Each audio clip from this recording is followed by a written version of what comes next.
Hi everyone, I'm Suyuk from Online Help Guide. In this video, I will show you how to clean your device storage using AI Browser. Cleaning your device storage with AI Browser helps optimize its performance by removing unnecessary files and data. So let's get started on how to clean your device storage using AI Browser.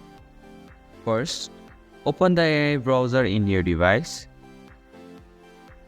Tap on the Files option from the bottom of your screen.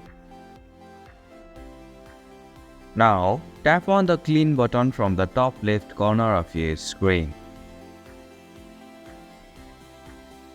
After tapping the Clean button, a new option will appear at the bottom of your screen. Tap Clean once more to confirm and proceed with cleaning your device.